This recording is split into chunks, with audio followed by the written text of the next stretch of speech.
Bonjour à tous, alors que sont devenues les pommes de terre? Vous voyez, elles ont bien poussé, elles sont en fleurs.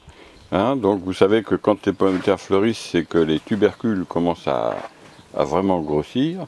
Ça fait des belles petites fleurs, c'est joli comme fleurs. Donc je vous rappelle que c'est de l'amandine et que ces pommes de terre ont été plantées le 2 avril. Donc habituellement je le fais au mois de mars, mais cette année j'avais pris de retard à cause de tous les événements évidemment. Et puis voilà, donc maintenant vous voyez elles sont bien développées.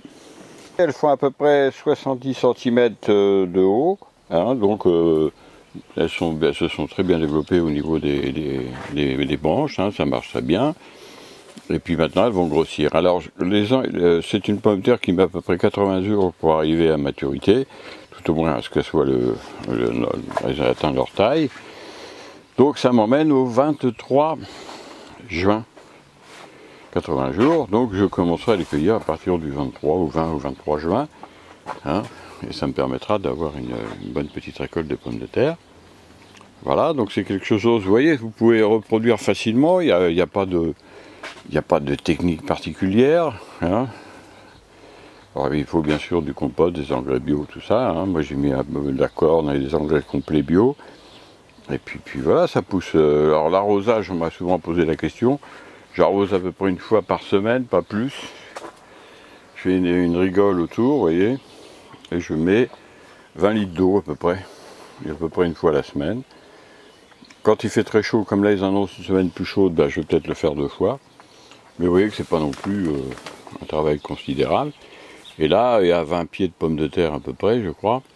Et donc ça me fera entre 15 et 20 kg de pommes de terre à consommer rapidement. Alors vous voyez là c'est la même variété, c'est de l'amandine aussi, qui est cultivée dehors, en plein air.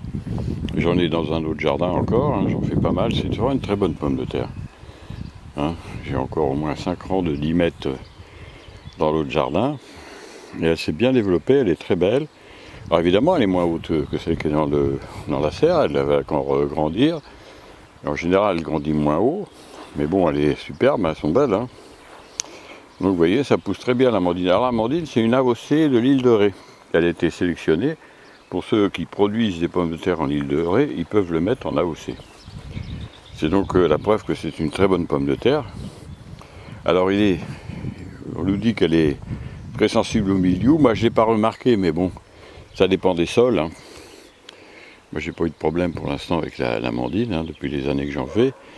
Le rendement, il est bon, c'est pas de la binche, la binche a un rendement supérieur, mais ça c'est une pomme de terre à chair ferme qui est très très bonne, qui n'a pas beaucoup d'œil, etc. C'est vraiment très très bon comme pomme de terre, très facile à utiliser. Voilà, écoutez, vous savez tout sur mes pommes de terre pour le moment. Et bien évidemment j'en ferai une vidéo au moment de la récolte, dans 3 semaines à peu près. Et puis vous voyez, regarde ces belles fleurs, c'est joli quand même comme fleurs. Donc je ferai une petite vidéo à ce moment-là et on verra un peu ce que ça a donné en direct. Vous suivrez la première récolte en direct. On verra comment ça a évolué. C'est toujours assez marrant de récolter parce qu'on ne sait pas, vous savez. Bon, a priori il y aura de la pomme de terre, mais parfois on est surpris d'un côté comme de l'autre. Écoutez, on fera ça dans 3 semaines. Donc je donne rendez-vous entre autres pour cette vidéo dans 3 semaines sur les pommes de terre. Et je vous souhaite évidemment un bon déconfinement, etc. Et beaucoup de bonheur dans les jardins. Je vous remercie et à bientôt pour d'autres vidéos. Au revoir.